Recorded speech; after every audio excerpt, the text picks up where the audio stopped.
Far away from Earth, beyond the edge of the Milky Way, a quiet station floated in the darkness of space. It was made of smooth silver metal that glowed softly under the light of distant stars. This was the home of the Volari, an ancient alien race who had watched humanity for thousands of years. They were called the Silent Guardians, but no human knew they even existed. Their task was simple: observe, record, never interfere. They had seen Earth's people grow from small tribes around firelight to builders of great cities, to explorers reaching for the stars. Every heartbeat, every war, every act of kindness, they had seen it all. Among the Volari was one observer named Rin.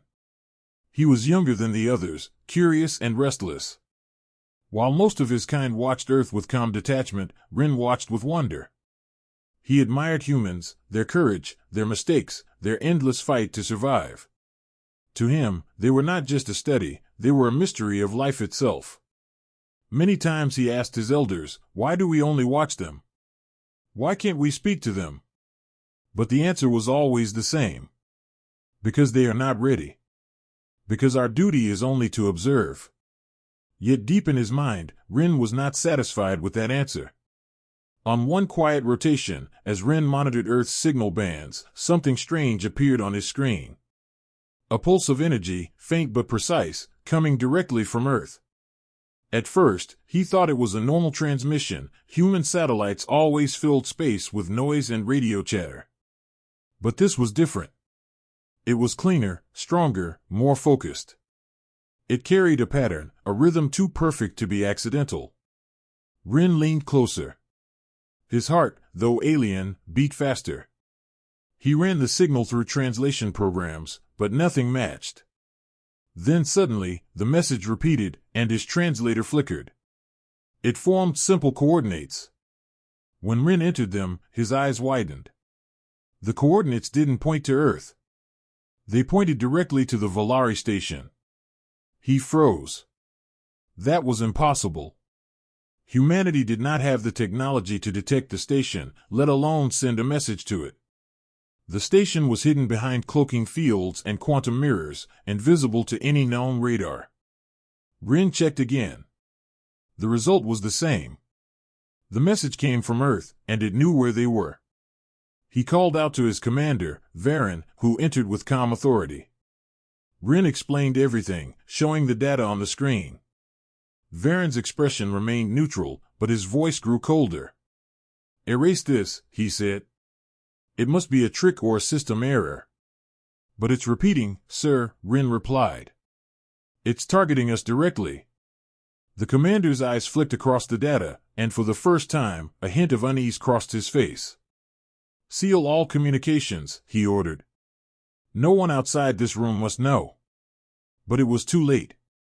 The message pulsed again, stronger than before, and this time, it wasn't just coordinates. The computer began translating symbols, unknown letters forming a simple line of text in their own Volari language. Rin's breath caught as he read it. "We know you're there." The words hung in the cold air of the control room like a whisper from across the stars. No one spoke. The hum of the station seemed louder than ever. Outside, the endless dark of space felt closer, heavier. Rin's mind raced. How could humans send this? Did they somehow break the cosmic barrier that hid their presence? Or was something else using Earth as a mask? The command council gathered within hours. Their silver robes shimmered under the station lights as they discussed in hushed tones. Most wanted to ignore the message. "It could expose us," one said. "If humans discover we exist, history will change." Others were frightened. "If this is not from them," another warned, "then who else knows our position?" But Rin could not stay silent. "We have watched them for so long," he said. "What if this is their first step toward us? What if they have finally noticed the Watchers?" The council dismissed him. "Your fascination with humans clouds your logic," the elder said. "End this curiosity, Rin. Do your duty." Yet as he returned to his post, Rin could not forget those words glowing on his screen. "We know you're there." He replayed the message again and again, studying every vibration, every frequency. It wasn't just a simple broadcast. It carried emotion, intention, like someone was trying to speak across a great wall. The more he analyzed it, the more he felt something impossible. The signal was alive. Hours passed, and the stars outside seemed to shift. Rin stared at Earth on the viewing monitor. Its blue oceans glimmered peacefully, unaware of the storm building beyond the void. Somewhere down there, humans slept, dreamed, fought, loved, unaware that their sky was being watched by eyes older than civilization itself. But tonight, something had changed. The Watchers were no longer alone. As Rin prepared to shut down the system for the night, his screen flickered once more. The same message appeared, but now a second line followed it. This time, it wasn't coordinates. It was a question. "Do you see us too?" Rin's heart pounded. The words glowed softly, fading after a few seconds, leaving only silence. The command systems didn't register any origin. No source. No trace. Only the echo of that question remained in his mind. Far away, in the dark beyond Earth's orbit, the Volari station continued to drift quietly among the stars. But now, the silence felt different, less peaceful, more like a pause before something vast and unknown. And for the first time in thousands of years, the Watchers were the ones being watched. The next day on the Volari observation station began in silence. The stars outside glimmered cold and steady, as if nothing had happened, but inside the control chamber, the air was tense. Rin sat at his console, his eyes fixed on the monitor where the strange signal had appeared last night. The message was gone, erased from the main system by the Council's order, but Rin had made a secret copy. He couldn't let it go. Those words, "We know you're there," still echoed in his mind like a whisper he couldn't silence. He needed to know who had sent them and how. The Volari had spent thousands of years perfecting their cloaking systems, hiding from every form of detection known in the galaxy. For humanity to reach them was impossible. Or so everyone believed. Commander Varen entered the room, his tall figure casting long shadows on the silver walls. "Report," he said firmly. Rin quickly minimized the file on his screen. "All systems stable. No new transmissions detected." Varen nodded, his tone calm but eyes sharp. "Good. The Council has ordered full silence for now. No scanning, no contact, no investigation. We wait." Rin hesitated, fighting the urge to argue. Waiting was what the Volari always did. They watched, recorded, and never acted. But something deep inside him told him that waiting this time was dangerous. He gave a short nod. "Understood, sir." When Varen left, Rin reopened the secret file. He replayed the waveform again and again. The message wasn't random static. It had layers, tones, harmonics, faint pulses hidden between frequencies. He filtered them, and a faint second pattern began to appear. It looked like another message buried inside the first, something encrypted. As he enhanced the signal, his translator began to flicker once again. New words appeared on the screen. "Do you hear us?" Rin leaned closer, stunned. Someone, or something, was continuing the conversation. He sent a low-power scan toward Earth, careful not to trigger any alerts. The signal pointed to a human satellite, one of the oldest ones still in orbit, long abandoned and dead for centuries. Yet somehow, it was active again, sending messages no human system could decode. How? Rin whispered to himself. He accessed human databases. According to records, that satellite, called Sentinel-1, had stopped working 200 years ago. It had been left drifting near the shadow of the moon. But now, it was alive. The message was coming from it. That night, Rin sat in his private quarters, unable to sleep. He watched Earth through the viewing dome, a small blue world glowing like a fragile jewel in the dark. He thought about the humans he had watched for years. They were unpredictable, emotional, reckless, but also brave, creative, and full of hope. Could they really have found a way to reach him? Or was someone pretending to be them? A deeper thought chilled him. Maybe something had taken control of their technology. The next day, He secretly shared his findings with his closest friend, a quiet engineer named Lyra. She was cautious but trusted Rin. When she saw the data, her face turned pale. "Rin, this isn't just a signal," she said softly. "There's intelligence behind it. It's scanning us, adapting to our responses." "You mean it's learning?" Rin asked. Lyra nodded. "Yes. Like it's studying us the same way we study humans." The thought sent shivers through Rin's mind. The Watchers were being analyzed. Without authorization, Rin and Lyra connected to the satellite again, this time using a secure backchannel outside the Council's control. The moment they opened the link, the signal reacted instantly, like it had been waiting. Their screens glowed bright white, then letters began forming on the display, slowly, one by one. "You should not hide." Rin typed back quickly, his fingers trembling slightly. "Who are you?" A pause followed. The response came after a few seconds. "Who are you?" It was mimicking them, testing. Lyra frowned. "It's like it's reflecting us," she whispered. Suddenly, alarms blared through the station. The Council had detected the unauthorized transmission. "Connection terminated," Lyra said in panic, cutting the link. The command chamber doors opened, and Commander Varen stormed in with several guards. His voice thundered. "What have you done?" Rin stood up, his voice steady but defiant. "Sir, we can't ignore this. The signal is real. It's intelligent." Varen glared at him. "You've risked our entire mission. Do you realize what you've done? If humans trace that signal back, our existence will be revealed." "But it wasn't humans," Rin said. "Something else is using their satellite. Something that knows us." Varen froze, his anger shifting to confusion. "Explain." Rin showed him the data. The message was in pure Volari code, the kind that only their machines could understand. No human could possibly create it. "It's communicating like us," Rin said. "Whoever it is, they know our language." The commander stared at the screen, silent. "Impossible," he finally muttered. "There are no other civilizations that use our code."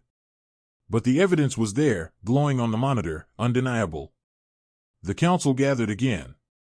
Fear spread among them like cold fire. The possibility that another race knew their location, and their language, was unthinkable. Some believed it was a trick, a trap to lure them out. Others thought it was a message from a forgotten Volari colony lost centuries ago.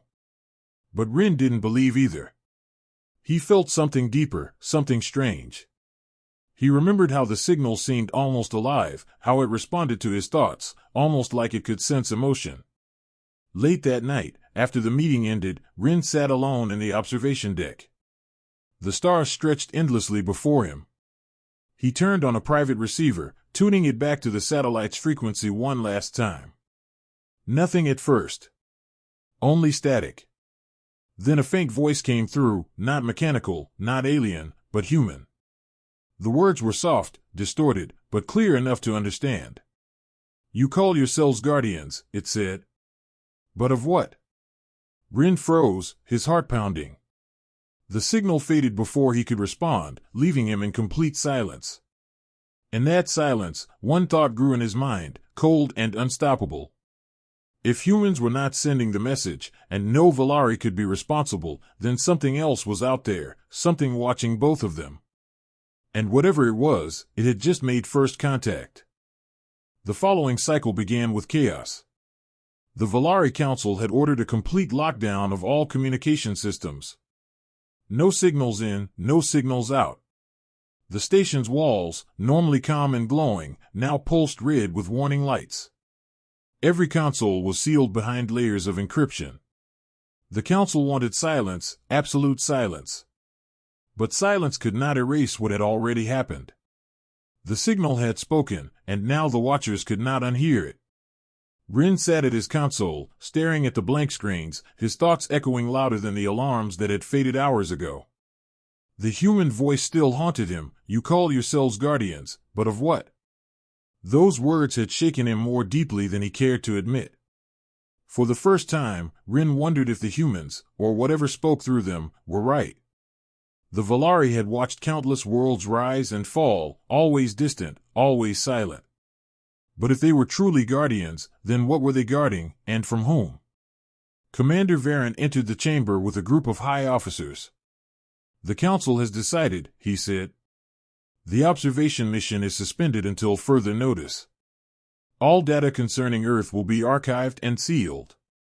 Any connection to that signal is forbidden." His voice was sharp, final. The officers nodded without question. But Rin couldn't stop himself. "Sir," he said quietly, "we can't just stop. The signal came to us for a reason." Varen turned, his eyes cold as stone. "You've already broken our laws once. Don't make that mistake again. We are observers, not participants." He paused, then added, "You are confined to your quarters until the review is complete." Rin lowered his head, but inside, his thoughts were burning. Later, alone in his quarters, he watched Earth through the small observation window. The planet rotated slowly, covered in oceans and clouds, glowing with life. How could something so full of life be silent in the cosmic darkness? He remembered all the centuries of watching, wars, peace, discovery, love. He couldn't accept that their role was only to record. Something inside him whispered that this message wasn't a threat, but a test, a call to see if the Watchers could still care. He activated his private terminal, one he had built secretly years ago for his personal research. Its connection ran deep beneath the station system, invisible to official channels. He reconnected to the frequency of the old human satellite, Sentinel-1. At first, only static. Then, slowly, the signal returned. The same energy pulse as before, steady and rhythmic.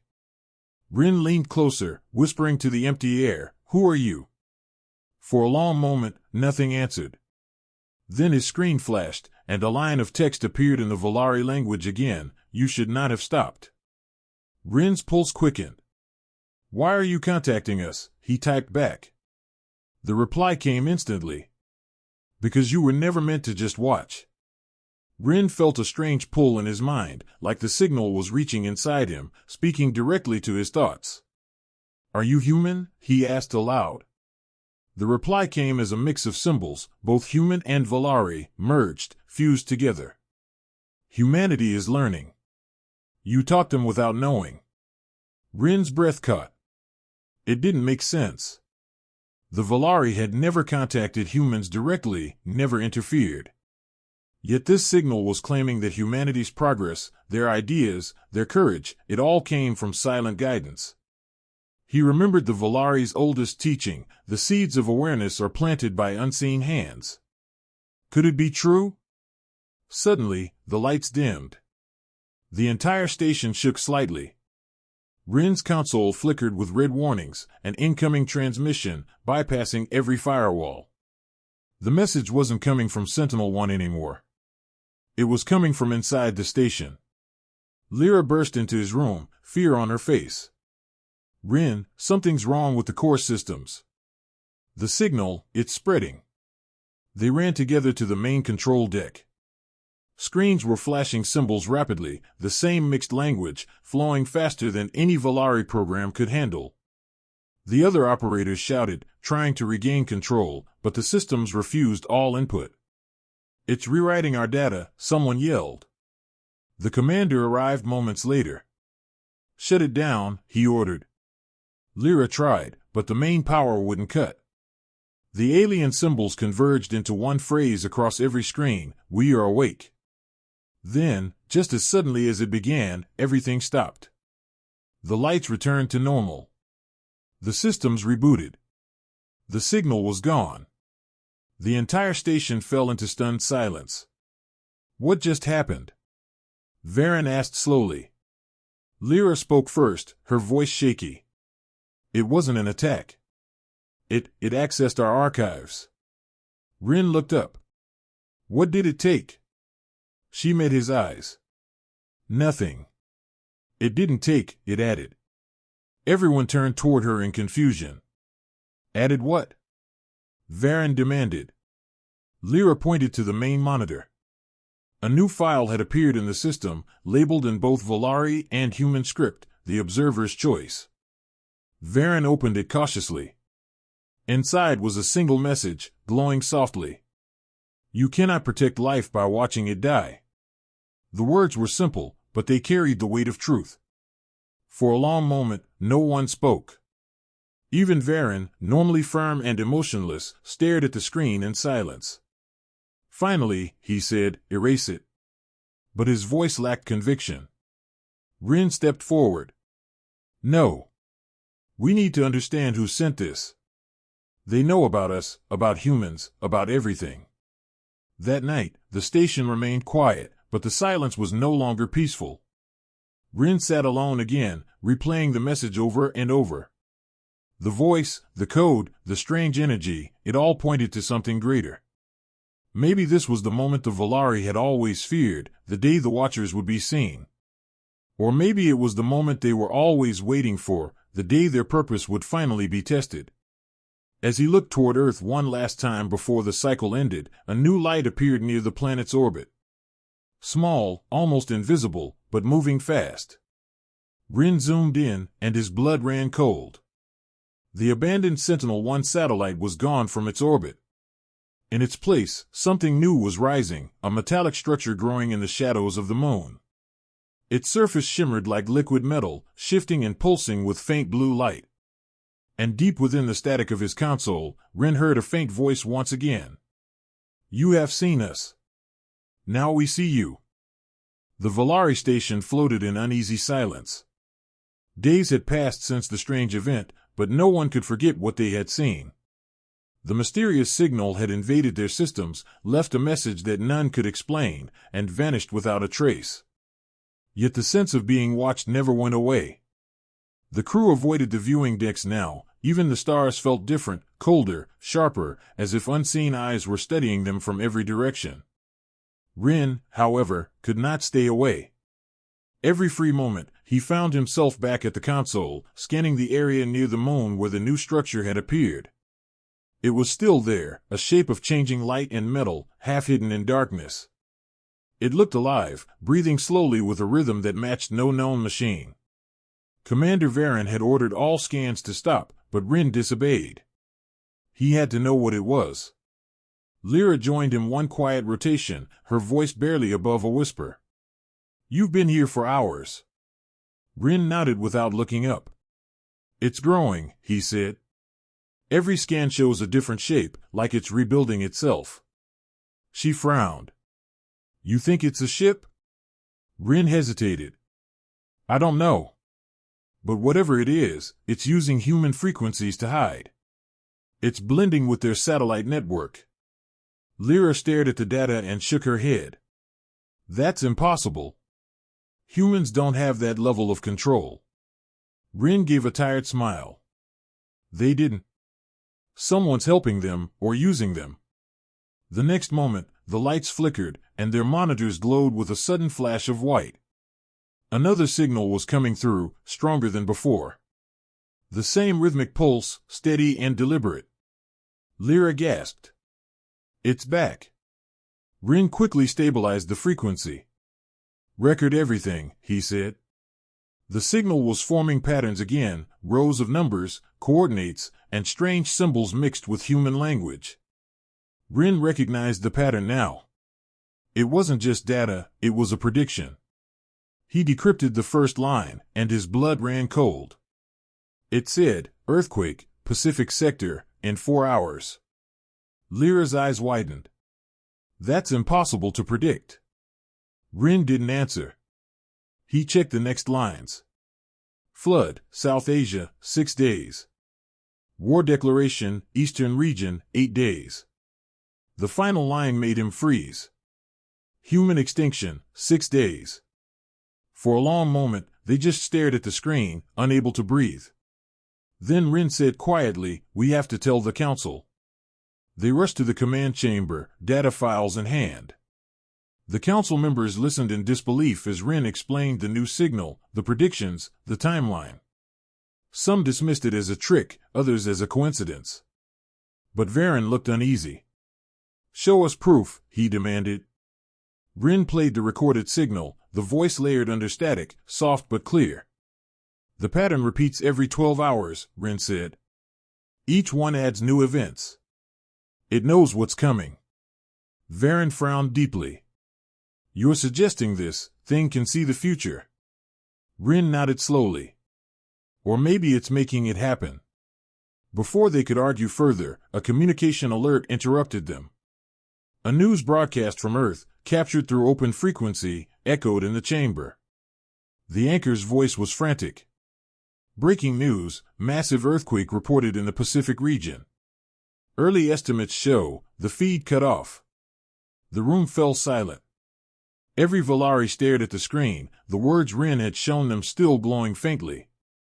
The prediction had come true. Varen stood slowly, his expression unreadable. Shut down the receivers, he ordered. We cannot interfere. We cannot risk exposure. But Rin stepped forward. We can't ignore this. If it knows what's coming, maybe we can stop it. The commander's voice turned cold. That is not our purpose. Rin clenched his fists. Then what is our purpose, Commander? Watching them die? The council members gasped, but Rin didn't care. He had spent his life watching humanity survive the impossible. To stand by now felt wrong. That night, unable to sleep, Rin sat again at his private terminal. He replayed the predictions, searching for clues. The pattern of numbers, when aligned with star positions, formed something else, a map. It wasn't just a list of disasters. It was pointing toward a location in space, far beyond Earth's orbit. He decoded the coordinates. They led to the far side of the moon, the same area where the strange structure had appeared. It's connected, he whispered.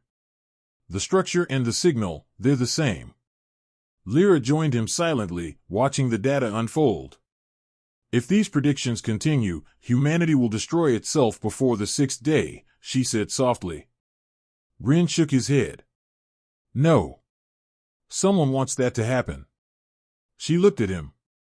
Who? He stared at the growing structure on the monitor, its surface now forming sharper lines, like armor plates. Something that's been waiting for this moment. Hours later, a new message appeared on their private screen. This one was shorter, written entirely in Volari symbols. They will not survive without you. Rin felt his chest tighten.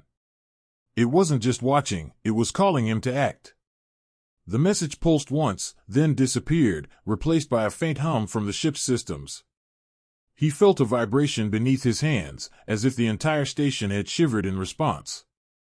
Suddenly, alarms blared through the corridors again. Lyra checked her console. A power surge in the observation array, she said. It's coming from the structure. The external cameras flickered to life. The metallic form near the moon had fully transformed. It was no longer a cluster of metal but a giant sphere of light. It emitted a pulse so strong that even the stars around it seemed to dim for a moment. It's sending something to Earth, Rin said. He watched as beams of faint energy streamed downward, touching multiple points across the planet. What is it doing? Lyra whispered. Rin didn't answer. He could only stare as data filled his screens. The signal was merging with Earth's network systems, blending with satellites, computers, even radio towers.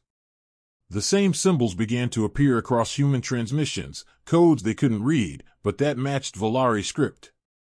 It's teaching them, Rin said in disbelief. It's giving them knowledge. Varen's voice echoed through the comm. All units, prepare for emergency shutdown. Cut all links to the structure immediately. But Rin ignored him. He realized something the others hadn't. The message wasn't an attack, it was a warning. The predictions were not threats, they were instructions. The signal was showing what would happen if no one acted. And now, someone, or something, was trying to give humanity a chance. As the systems powered down, Rin watched the structure fade into the shadows once more. The final message blinked across his darkening screen, 6 days remain. The light vanished, leaving him in complete darkness. For the first time in his life, Rin felt the true meaning of fear, not for himself, but for the world below that had never even known he existed. The next rotations passed in a blur of silence and dread. The Volari station floated in its orbit like a ghost ship, surrounded by the soft hum of dying systems. Every monitor was dimmed, every signal channel locked. The Council had ordered total isolation, afraid that any response might bring danger closer. But Rin couldn't stay silent. The word still burned in his mind: 6 days remain. Each passing hour felt heavier, as if time itself was counting down. Earth spun below, bright and unaware, its blue light reflecting off the station's hull. Billions of lives went on as usual, not knowing that their future was hanging by a thread. Rin couldn't bear it. He sat alone at his console, breaking through layer after layer of security codes. The Council had locked all transmissions, but Rin knew the hidden paths. He had built them himself, years ago, when curiosity was stronger than obedience. "If they won't act, I will," he whispered. He connected to the faint remnants of the alien signal, but the frequency was gone. Only static answered. He leaned closer, whispering into the noise, "If you can hear me, tell me what to do." For a long time, there was nothing. Then, softly, a pulse, a single rhythm, slow and steady, like a heartbeat. The same pattern as before. Rin's eyes widened. "You're still there," he said. The signal replied, faint but clear, "They must prepare." "Prepare for what?" Rin asked. The response came after a pause. "Impact." His blood ran cold. He quickly ran a scan across Earth's orbital space, and there it was, a massive object moving from deep space, fast and silent. It wasn't on any human radar yet, but it was heading straight toward Earth. Its surface reflected no light, like it was made from pure shadow. He traced its trajectory. In 5 days, it would reach the planet. Rin rushed to Lyra's quarters. She opened the door, half asleep, and saw his face pale with fear. "It's coming," he said. "What's coming?" she asked, following him back to the control room. He pulled up the data, showing the dark object on the screen. "Something huge. The signal warned us, it called it an impact." Lyra's eyes widened. "Could it be an asteroid?" Rin shook his head. "No. Its movement is controlled. It's changing course." That one sentence made her freeze. "Controlled? By who?" Rin looked at her. "Not us. Not humans. Something else." They both knew what that meant. The Watchers were no longer the only ones observing Earth. Something had come to act. Lyra tried to stay calm. "We have to tell the Council." Rin hesitated, then nodded. Together they went to the chamber, data files in hand. The Council members looked tired and tense, their silver robes dim under the cold lights. Rin spoke quickly, explaining the approaching object, the warning from the signal, the countdown. Varen listened in silence, his hands clasped behind his back. When Rin finished, the commander said quietly, "We cannot confirm this. No official scan detects such a threat." Rin stepped forward, desperate. "That's because you're not looking. It's cloaked. Just like us. It's using the same technology." The room filled with uneasy murmurs. The idea that someone else could use Volari cloaking systems was terrifying. One of the elders spoke, his voice shaking. "If this is true, then the humans are in danger." Rin nodded. "Yes, and they don't even know it. We have to warn them." The elder frowned. "To contact them would break our law. No interference, ever." Rin's voice grew louder. "If we do nothing, they will die. What use is our law if it leads to their destruction?" Varen's face hardened. "You are not authorized to speak for this council." Rin glared back. "Then I'll speak for myself." He turned and left the chamber before they could stop him. Lyra followed him down the corridor, whispering urgently. "Rin, if they catch you, they'll exile you or worse." He stopped and looked at her, his voice calm but filled with conviction. Then I'll be exiled knowing I did something that mattered. He returned to his console, bypassed the remaining firewalls, and opened a hidden communication link. It was dangerous, but it was his only chance. He chose an old human satellite network, one still used for weather data. He embedded the warning deep inside its code, a message no one would notice unless they were truly looking. The message was simple, written in human language: danger approaching. Look to the stars. Do not be afraid. Hours later, somewhere on Earth, a group of scientists at a small observatory received strange readings.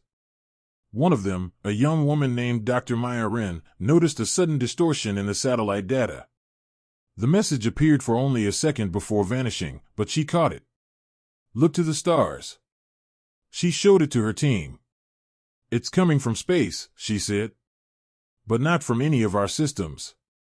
They began to scan deeper, searching the coordinates attached to the signal. When the radar returned, their faces turned pale. A massive object, invisible to most sensors, was moving directly toward Earth. How did we miss that? One of them whispered. Maya stared at the readings, her voice trembling. Because it didn't want to be seen. Back on the Volari station, Rin watched the same data unfold. The human scientists were reacting exactly as he hoped. They were searching, analyzing, preparing. They found it, Lyra said. Rin nodded slowly. Good. They still have time. But his relief was short-lived. An alert flashed across his screen. Human defense systems were activating. Military satellites began turning toward the sky. No, Rin muttered. They think it's an attack. Within hours, Earth's governments had declared a global defense alert. Missiles, interceptors, and lasers were on standby. Humanity had seen the warning, but misunderstood it. Varen's voice came through the comm, sharp with anger. Rin, what have you done? Rin didn't answer. His eyes were on the screen, where the dark object continued to move closer. I warned them, he said quietly. They have a chance now. The commander's voice softened, almost sad. You've exposed us all. If they trace the signal, they'll know we exist. Rin turned off the comm, then let them know, he whispered. They deserve the truth. He leaned back, exhausted, as the object's shadow crossed the edge of the moon. Its form shifted again, unfolding like the petals of a dark flower.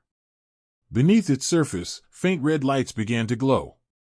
It was not an asteroid. It was something alive. Rin felt his throat tighten. The countdown had truly begun. The Watchers could no longer remain silent, because silence now meant extinction, for humanity, and maybe for all of them. Panic spread across the Volari station like a storm. The corridors buzzed with hurried voices and flashing red alarms. The shadowed object had entered the moon's orbit, and now every sensor screamed with energy readings unlike anything in the archives. The station trembled slightly as its systems struggled to analyze what was coming. Rin stood at the main console, staring at the data as if it could offer some kind of answer. Lyra stood beside him, her face pale, her voice barely above a whisper. It's alive, isn't it? She asked. Rin nodded slowly. Yes. And it's watching us. Outside the viewports, the stars looked dimmer, as though light itself was afraid to approach. The object's surface pulsed in a slow rhythm, the same pulse that had echoed in the alien message, the same heartbeat of something ancient and immense.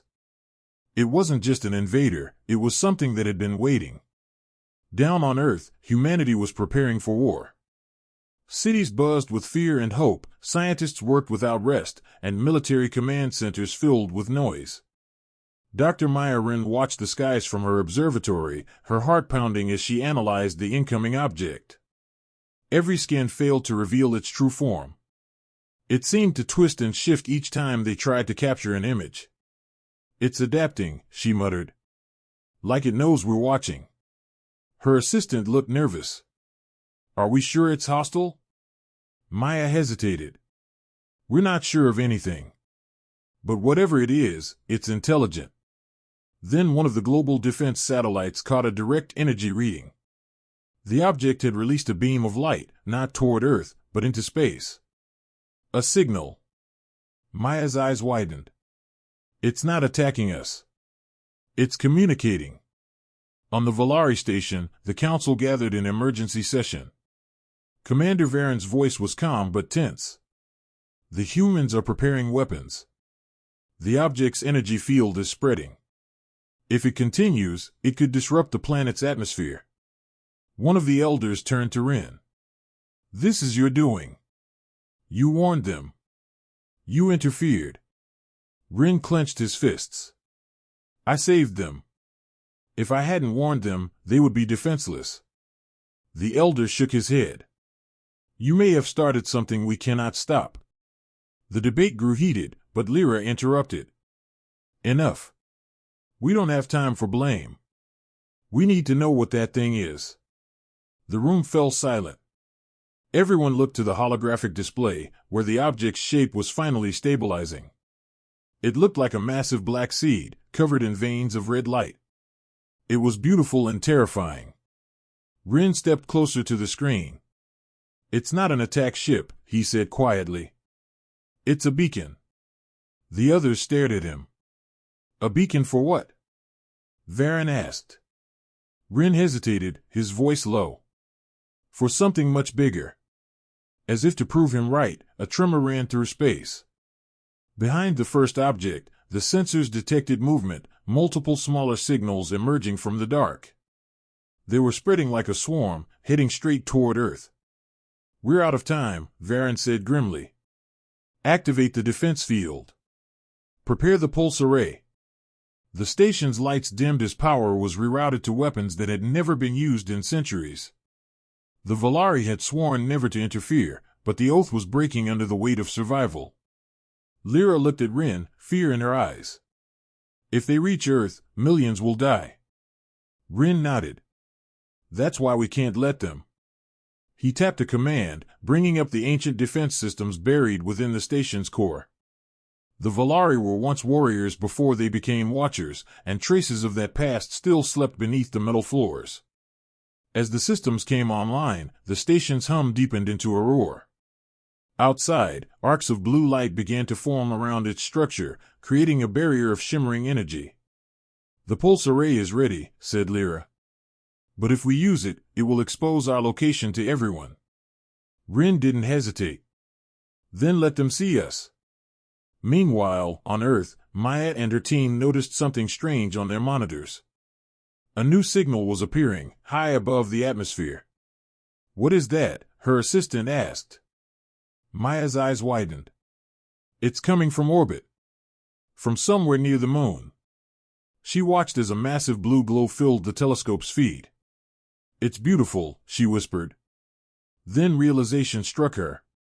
That's not human technology. The Valari station had revealed itself for the first time in human history. Every satellite, every radar, every telescope now saw the truth. Someone, was up there, protecting them. Social media exploded, governments scrambled, and the world held its breath. Humanity was no longer alone. Back in the station, Rin focused on the approaching swarm. Each object moved with frightening precision, like a single mind controlling many bodies. Target locked, said Lyra. Distance, 500,000 kilometers and closing. Rin gave the command. Fire the pulse. The station's core released a surge of energy brighter than the sun. The pulse spread through space like a shockwave, slamming into the swarm. One by one, the objects flickered and vanished into dust. The light faded, and silence returned. Everyone in the control room held their breath. Did it work? Lyra asked. Rin stared at the readings. Mostly. But not all of them. A few signals still remained, stronger, faster, and heading directly toward the station. Alarm screamed. They found us, someone shouted. The first impact hit the outer hull, shaking the station violently. Rin grabbed onto the console as sparks flew. Shields are dropping. Lyra shouted. The lights flickered. Through the viewport, they could see dark shapes crawling over the hull, metallic creatures with glowing red cores, like living machines. "They're boarding us." Varen ordered the defense teams to arm themselves. The station's corridors filled with blue plasma fire as Volari soldiers rushed to hold the line. Rin and Lyra ran toward the defense chamber, dodging falling debris. "We have to protect the core," Lyra yelled. But when they reached it, they found one of the creatures already inside, tearing through the power cables. Rin grabbed a plasma rifle from the wall and fired, the creature exploding into fragments of black dust. The hum of the core flickered weakly. "We can't hold them for long," Lyra said, breathing hard. Rin looked at the energy readings. "Then we'll end it here." He began rerouting power to overload the station's pulse generator. Lyra realized what he was doing. "That will destroy the station." Rin looked at her sadly. "And save Earth." Outside, more creatures swarmed. The station's structure groaned as systems began to fail. Varen's voice came through the comm, heavy but calm. "Do it, Rin. For them." Rin took a deep breath and pressed the final command. The pulse generator roared to life, light filling every corridor, every room. As the energy built, Rin looked at Earth one last time, glowing blue and peaceful beyond the chaos. "Stay safe," he whispered. The light consumed everything. For a brief moment, space itself seemed to breathe. Then the Volari station vanished in a blinding flash, taking the swarm with it. Down on Earth, the night sky lit up with a silent burst of light. People looked up, seeing a new star that burned for just a few seconds before fading away. Maya watched from her observatory, tears in her eyes. She didn't know who had saved them or what they had sacrificed, but she whispered softly, "Thank you." In the silence that followed, the world began to change. Humanity had seen its silent guardians. The explosion that consumed the Volari station echoed across space, a flash of blue and white that outshone the stars for only a few seconds. Then it was gone, leaving behind silence, debris, and the faint shimmer of residual energy. Earth's skies returned to normal, but the world below would never be the same again. For days, every nation searched for answers. Governments denied what they saw, scientists argued over theories, and people around the world whispered of the light above. Dr. Maya Rin had not slept since the event. She sat in her observatory surrounded by screens, studying the radiation traces left by the explosion. "It wasn't a weapon," she said softly to herself. "It was a sacrifice." She had analyzed the energy pattern again and again, and each time she reached the same conclusion: the pulse was defensive, not destructive. Someone had protected Earth, and then vanished. The thought filled her with awe and guilt at the same time. Who were they, and why had they cared so much? Far beyond Earth's orbit, in the cold darkness of space, something stirred among the fragments of the destroyed Volari station. Pieces of metal drifted silently, glowing faintly from the pulse's aftershock. Inside one of those broken fragments, a faint light blinked weakly. It was a survival module, its systems damaged but still operational. Within it, a figure lay motionless, wrapped in silver armor cracked and burned. After long moments, his eyes flickered open. Rin was alive. The emergency systems had triggered at the last second, enclosing him in a stasis field as the station exploded. His breathing was shallow, his body weak, but he was alive. "Lyra," he whispered, his voice hoarse. There was no answer, only static. He tried to activate the communicator, but the signal failed. He closed his eyes, pain flooding through him. She was gone. Everyone was gone. The Watchers had fallen. Rin floated alone in the void, his life support slowly draining. He looked at the distant Earth, shining like a blue gem against the endless dark. "At least you're safe," he murmured. Then something flickered across his sensor screen, a faint movement, too fast to be debris. He frowned. "No, it can't be." The readings grew stronger. Several energy signatures were approaching, small but organized. The swarm wasn't completely destroyed. A handful of enemy fragments had survived too. They were searching, scanning the debris, looking for life. Rin's instinct screamed at him to hide, but his power reserves were nearly gone. He reached for the control pad, diverting the last of his energy to cloak the pod. The light around him dimmed, the pod fading into the shadows. Moments later, dark shapes glided past, their red cores flickering as they searched. Rin held his breath, every muscle tense. The machines paused, scanning the area, then moved on. When their signals finally vanished, he let out a long, shaky exhale. Still watching, he whispered bitterly. Always watching. Meanwhile, on Earth, strange things began happening in the upper atmosphere. Satellite systems malfunctioned without reason, power grids experienced unexplained surges, and faint signals appeared in deep space channels. Dr. Maya Rin noticed them first. The signals were weak, almost like echoes, but their frequency matched the energy signature from the explosion. It's them, she whispered. They're not all gone. Her team didn't believe her at first, but when she decoded the first pulse, they all went silent. The message was fragmented but clear: survivor. Need contact. Maya stared at the screen, her heart racing. Someone out there, maybe the being who had saved them, was still alive. She didn't know how to respond, but she knew she had to try. Begin transmission, she said. If you can hear us, you are not alone. Back in the wreckage, Rin's pod received the signal faintly, like a distant voice carried by the wind. He opened his eyes, disbelief washing over him. It was a human voice. The words were slow and unsure, but unmistakably kind. You are not alone. He tried to reply, his fingers trembling as he activated the comm. This is Rin of the Volari, station destroyed. Earth is safe. The message was cut short by static, but he sent it again and again until his energy nearly ran out. Then, for the first time since the destruction, he smiled weakly. They heard me. Maya's heart skipped when the reply came through. The voice was distorted but filled with emotion. Rin of the Volari, she repeated softly. So that's who they were. She looked at her team. We're going to find him. Despite resistance from global authorities, Maya organized a small mission using an old research vessel equipped with prototype engines. She called it the Horizon.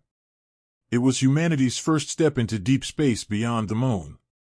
For many, it was an act of hope, for others, madness. But for Maya, it was a promise, to the one who had saved them.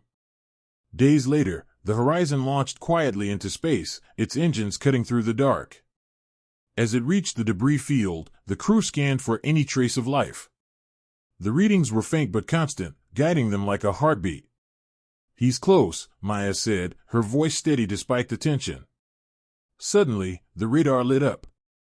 We've got something. The ship adjusted its course, and there it was, a small metallic fragment floating among the wreckage, glowing faintly blue. Bring it aboard, Maya ordered. The crew carefully pulled the pod into the cargo bay and sealed the doors. When they opened it, they froze. Inside lay a figure unlike anything they had ever seen. Rin was barely conscious, his breathing shallow, his skin pale with faint traces of silver light. Maya approached slowly, her voice gentle. It's okay. You're safe now. His eyes fluttered open, focusing weakly on her face. For a long moment, neither spoke. Two species, once separated by silence, now finally face to face. You heard me, Rin whispered. Maya nodded, smiling. Yes. We heard you. Over the next few hours, Rin's condition stabilized. Maya listened as he told her everything, the Watchers, the Oath, the invasion, the sacrifice. Every word was like a piece of forgotten history. You were protecting us, she said softly. Rin nodded. That was our duty. But now it must be yours. She frowned. What do you mean? Rin looked toward the stars. The swarm wasn't the only threat. What we destroyed was just a scout. Something greater is coming. Something old. The universe is watching again. The words hung in the air like a shadow. Maya realized that Earth's safety was only temporary. They had stepped into something far bigger than they could understand. She placed her hand gently on the glass of his recovery chamber. "Then we'll be ready," she said firmly. Rin smiled faintly. "You sound like a watcher." She smiled back. "Maybe it's time humanity became one." Outside, in the silent void, the debris drifted apart. The blue glow of Earth reflected in Rin's eyes as the faint heartbeat of the stars pulsed once more, steady, distant, and waiting. Days passed aboard the horizon as it orbited silently near the remnants of the Volari station. Rin was recovering slowly, his strength returning piece by piece. The human crew treated him with both awe and care, fascinated by this living proof that humanity had never truly been alone. Dr. Maya Rin spent most of her time near his chamber, recording his stories, studying the alien technology fused within his armor, and trying to understand the being who had sacrificed everything for Earth. Yet, Rin wasn't just a survivor, he was a warning. He kept staring at the stars through the ship's viewing window, his expression unreadable. One night, Maya joined him, standing beside the faint blue glow that surrounded his skin. "You haven't slept," she said softly. Rin shook his head. "I can feel them," he whispered. "The silence after the swarm. It's not peace. It's waiting." Maya frowned. "You mean there are more of them?" Rin nodded slowly. "The swarm was a messenger. Something far greater is coming." Maya's heart sank. Earth had barely survived the first encounter. If what he said was true, they were not ready for another. "How much time do we have?" she asked. Rin closed his eyes, focusing on the faint signals beyond space. "Weeks, maybe less." He turned to her. "You must prepare your world. They will come through the same path we did, the dark lane between the stars." Maya stared at him, determination replacing fear. "Then we'll be ready." Back on Earth, the governments had formed an emergency coalition known as the United Earth Command. They were still arguing over the truth of what happened near the moon, but satellite images and public recordings had already spread across the globe. There was no denying it anymore, Earth was not alone, and something far beyond human understanding had just changed everything. When the Horizon sent its transmission confirming contact with Rin, the world erupted with disbelief and excitement. Maya's message was broadcast to every major station on Earth. The ones who watched us were real. They saved us. And one of them lives. The revelation shook the planet. Religious leaders called it divine proof, scientists called it history's greatest discovery, and the military called it a potential threat. But amid the chaos, hope began to grow. In a secret base beneath the surface of Earth, military engineers and scientists began reverse engineering fragments recovered from the Volari debris. Their technology was unlike anything humanity had seen: energy systems that bent space, armor that healed itself, and neural interfaces that merged thought with metal. Yet even as they studied it, something strange began happening. The fragments occasionally pulsed with faint light, almost like they were alive. One technician reported hearing whispers from the metal, soft echoes repeating the same word, "awake." Within days, the research base went dark. No signals, no transmissions, no survivors. The command called it a containment failure, but Rin knew better when he heard the report. "They found it," he said grimly. "The swarm left something behind." Maya and Rin returned to Earth immediately aboard the Horizon. As they entered the atmosphere, Rin watched the planets glow with a mix of admiration and sorrow. "So fragile," he said quietly. "So bright." When they landed at the Coalition's research site, they were greeted by soldiers and scientists in protective suits. The air was tense. General Aiden, head of Earth's defense, approached Maya. "Doctor, we had an incident," he said. "We lost contact with the Antarctic lab 3 days ago. You're the only one who's dealt with this technology. We need answers." Rin stepped forward. "It's not a malfunction. The swarm infected your machines. It's trying to rebuild itself." The general stared at him, stunned. "Rebuild? From debris?" Rin nodded. "They don't die. They adapt. They were rushed into a control room where screens showed the frozen wastelands of Antarctica. Amid the blizzards, something glowed faintly beneath the ice, a dark shape pulsing with red light. "That's it," Rin said. "It's growing." Maya watched the reading spike across the monitors. "If it breaks through the ice, we won't be able to contain it." The general turned to his team. "Prepare the orbital weapons. If it surfaces, we destroy it." Rin stepped forward sharply. "No. If you attack it, you'll only wake the rest." Maya looked at him, alarmed. "The rest?" Rin's expression hardened. The swarm was connected. If one fragment survives, it can call to the others, across light years. The control room fell silent. Everyone understood what that meant. Destroying the creature could summon an entire army. But doing nothing meant letting it grow. Maya finally spoke. "We can't fight what we don't understand. We need to contain it, not destroy it." The general hesitated, then gave a reluctant nod. "You've got 12 hours before I level that ice field." Maya and Rin were airlifted to the Antarctic base, now surrounded by a perimeter of drones and soldiers. As they descended into the frozen research tunnels, the air grew colder, the walls lined with frost and flickering lights. The deeper they went, the stronger the hum became, a low vibration that seemed to come from inside their bones. At the end of the corridor, they saw it, the dark core of the swarm fragment, pulsating rhythmically, as though it had a heartbeat. The air shimmered around it. Rin approached slowly, his voice low. "It's trying to connect." Maya set up her scanners, watching energy levels spike. "It's absorbing power from the environment. We need to cut the grid." But before they could react, the lights exploded, and the ground shook violently. The core split open, revealing streams of black energy that twisted like living smoke. The soldiers fired, but the bullets vanished into the mist. Rin shouted, "Fall back," but it was too late. The black energy lashed out, knocking them off their feet. Maya hit the ground hard, gasping as she watched the energy form into a shape, a humanoid figure made of light and shadow. Its voice echoed inside their minds, calm and cold. "We remember you, Watcher." Rin's eyes widened. "It knows me." The entity tilted its head. "You destroyed our messenger. Now we come for what was promised." Rin stood firm despite the pain radiating through his body. "This world is under our protection." The entity's voice grew darker. "Then you will fall with it." It surged forward, but Rin raised his arm, releasing a burst of blue energy from his armor.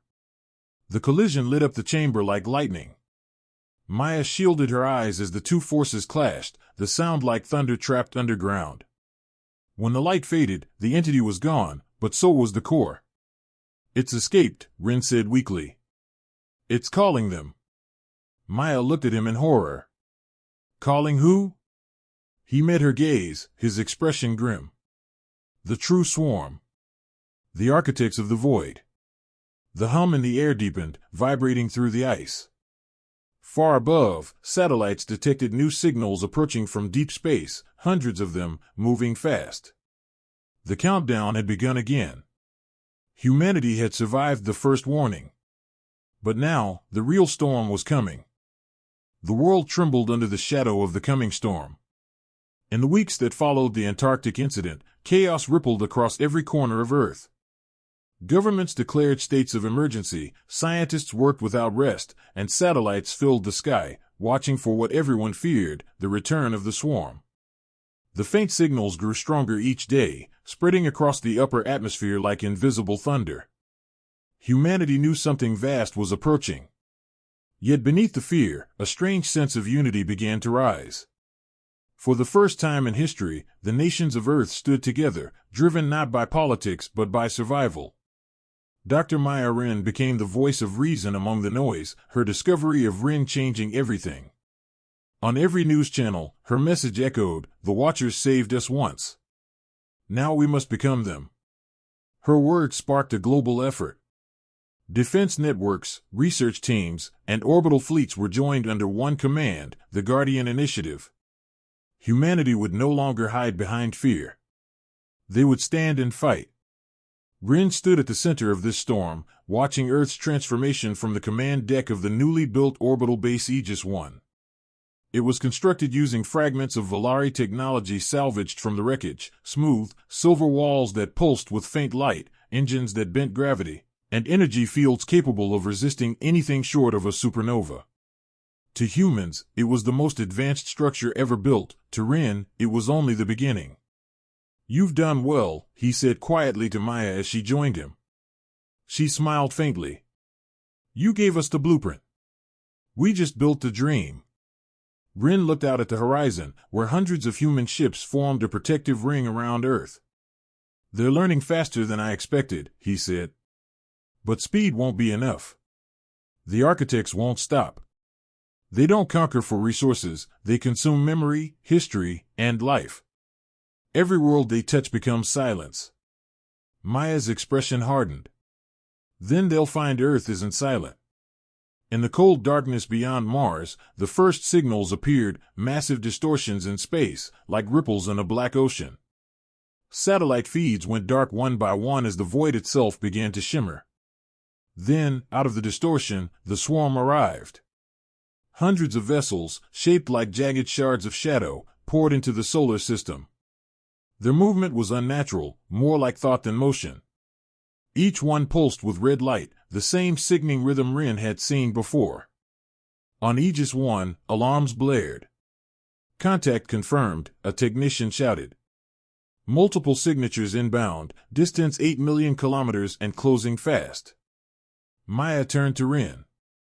"It's starting." He nodded, his voice calm. "Then let's finish it." Earth's defense fleet deployed in waves. Massive ships, once symbols of human rivalry, now fought side by side under one banner. Plasma cannons hummed, railguns loaded, and anti-gravity shields shimmered like auroras. From the surface, billions of people watched the sky as streaks of light arced upward, painting the heavens with trails of fire. Rin guided the command with quiet precision, his eyes glowing faintly with Volari energy. "Target their lead formation," he ordered. "Break their rhythm." Maya stood beside him, relaying commands. "All units, fire on my mark. 3, 2, 1, mark." The first volley erupted across the void, a storm of energy and metal meeting the swarm's black tide. Explosions rippled like fireworks, lighting the dark in bursts of white and red. For a moment, it seemed to work. The front ranks of the swarm shattered under the assault. Cheers erupted through the comm channels. But then the fragments began to reform, twisting together, rebuilding themselves. "They're regenerating," a pilot screamed. Rin clenched his jaw. "They always adapt." The swarm retaliated. Red beams of energy cut through space, slicing through the outer defense ships. One by one, human vessels exploded in blinding bursts. The void filled with wreckage. The battle for Earth had begun. On the surface, the world shook as fragments of destroyed ships fell through the atmosphere, burning like meteors. Cities went dark as power grids failed under the electromagnetic waves of the swarm's weapons. Yet humanity did not surrender. For every ship destroyed, 2 more took its place. The Guardian Initiative had prepared for this moment. Automated drones, orbital defense cannons, and prototype fighters equipped with Volari shielding launched into the fray. Rin watched the chaos unfold. "They're testing us," he said quietly. "They want to see how we respond before the main fleet arrives." Maya turned sharply. "Main fleet? You mean this isn't all of them?" Rin's silence was her answer. The battle stretched for hours, then days. Each engagement pushed humanity to its limits. Every victory cost thousands of lives, and still the enemy advanced. Rin moved tirelessly between command stations, patching into neural interfaces to help guide the human fleet. His mind stretched across hundreds of ships at once, coordinating their movement like a living network. The strain was immense, his body trembling with each pulse of connection, but he refused to stop. "You can't keep doing this," Maya warned, gripping his shoulder. He looked at her with tired eyes. "If I stop, they die." She held his gaze, then nodded. Then I'll fight beside you. As the third day dawned, the swarm reached the edge of Earth's orbit. Massive tendrils of dark energy extended from their ships, wrapping around the planet's magnetic field. Earth's sky turned crimson as the swarm began to drain energy directly from the atmosphere. They're consuming our world, Maya whispered. Rin's hands tightened on the console. Then we take it back. He opened a secure channel to every remaining ship. This is Rin of the Volari. The enemy feeds on fear and chaos. But you are human, you are the future they never expected.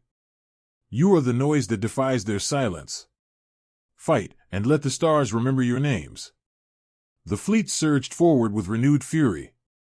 Human and Volari technology combined in perfect harmony, energy cannons pulsing in rhythm with the swarm's attacks, shields flickering like living light.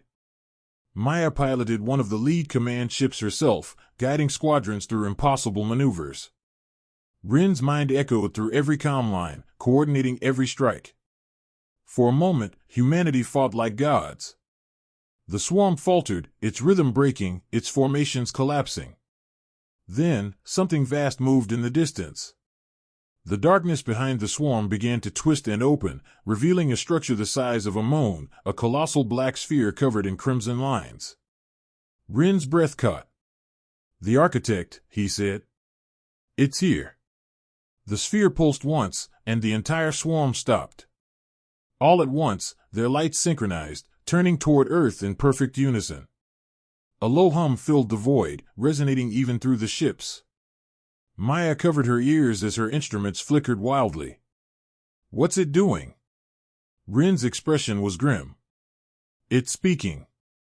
The voice came not as sound but as thought, echoing in every mind, cold, endless, and full of power. Children of the fallen star, you were never meant to survive. Rin shouted into the comm, shields up. All ships fall back. But the architect's energy wave struck before they could move. The sky lit up like a dying sun. Ships vaporized, systems overloaded, and for a brief moment, the entire planet went dark. When the light faded, silence followed. Half the fleet was gone. Earth's defense grid lay crippled. The silence that followed the architect's strike was unlike anything humanity had ever known. The stars themselves seemed to dim, and the void hung heavy with the ashes of shattered ships. Earth's orbit was filled with debris, burning fragments of what had once been humanity's greatest fleet. On the surface, cities lay in darkness, power grids broken, communication lost. Yet beneath the devastation, the faint pulse of resistance still beat. Deep within the wreckage of Aegis 1, Maya Rin and a handful of survivors fought to bring the station's core back online. Sparks lit the ruined command deck as she worked with trembling hands, her face streaked with soot. Come on, she whispered. Just a little more. Then the lights flickered to life, and the systems hummed weakly. Through the haze of static, Rin's image appeared on the fractured display. His body was battered, his voice faint, but his eyes still glowed with purpose. You did it, he said quietly. Maya smiled tiredly. We're still here. That has to count for something. Rin nodded. It counts for everything. Outside, the architect hovered like a black sun, its surface shifting and alive. From its core, streams of crimson energy reached toward Earth, wrapping around the planet like claws. Every moment it fed, Earth's skies grew darker. Humanity was losing, but not defeated. Across the surface, hidden bunkers came alive as soldiers, engineers, and civilians rallied under one command. The Guardian Initiative's last stronghold, known as Haven Base, became the heart of resistance. From there, old-world enemies worked side by side, their differences erased by survival. We don't have much left, one commander said grimly, looking over the few remaining ships. Maya's voice came through the channel. Then we make what's left count. Every second we hold them off, we give Rin the time he needs. Far above, Rin floated in the shattered remains of Aegis 1's observation deck, staring at the approaching giant. His connection to the Volari network was unstable, flickering like a dying star. He knew what the architect was, it wasn't just a weapon. It was the first of its kind, the mind that had created the swarm, the being that had destroyed the Volari homeworld. It was the silence that had haunted him for centuries. "You took everything," he whispered. "But you won't take them." He turned to Maya's hologram, her image flickering beside him. "I'm going to the core." She frowned. "The architect's core? That's suicide." Rin gave a faint smile. "Maybe. But it's the only way to end this." The plan was simple, but desperate. Rin would use what remained of Aegis I's energy to open a breach into the architect's outer shell. If he could reach its core, he could overload the memory matrix that powered it, using Volari technology to collapse the entire swarm. It was the same technique the Watchers had used once before, but it required direct connection, and no one who had ever entered the architect had returned. Maya knew what that meant. "If you do this," she said softly, "you won't make it back." Rin looked at her for a long moment. "The Watchers were never meant to live forever. We were meant to give others the chance to." The battle began again as humanity threw everything they had left into the void. The last fleet rose from Earth's surface, scarred, broken, but unyielding. Fighters darted through the wreckage, drawing the swarm's attention while larger ships formed a defensive line. The architect responded with waves of red light, tearing through the formation like a storm. Yet still, humanity pressed forward. Maya led the command ship Resolute, directing the assault with fierce precision. "Keep their focus on us," she ordered. Byrin is opening. Every explosion, every loss, every second mattered. Rin launched from Aegis I, his ship, an experimental hybrid of human and Volari design, glowing with unstable energy. As he neared the architect, his mind reached out, feeling the pulse of its vast consciousness. It was cold, endless, and full of hunger. "You are alone," the voice whispered. "You cannot destroy what you do not understand." Rin gritted his teeth. "You're wrong," he said. "I understand perfectly. You fear what you can't control, and that's humanity." The architect's surface shifted, and tendrils of black energy lashed toward him. His ship spun through the storm, shields flaring. He reached the breach point and activated the core overload. Light engulfed him as he pierced through the architect's shell. Inside was a nightmare of geometry and sound, a living machine of memory, where countless worlds were trapped in data streams that shimmered like ghosts. The voices of the lost Volari whispered through the void. "Rin, you should not be here." He ignored them, flying deeper into the heart. The architect's core appeared as a vast sphere of crimson light, pulsing like a heart. He landed on a floating platform and stepped forward, placing his hands on the energy field. Pain surged through him as his consciousness connected. Images flooded his mind, billions of lives consumed, civilizations erased, stars turned to dust. The architect's voice echoed again. "You cannot stop what has already begun." Rin's voice shook with fury. "Maybe not. But I can end you." He released the full power of his connection, channeling every fragment of Volari energy left in him into the core. On Earth, Maya watched as the architect began to convulse. "Something's happening," she shouted. The massive sphere pulsed wildly, its red light shifting to white. Then the swarm froze mid-flight, their movements stuttering as if caught in time. Across the comms, silence reigned.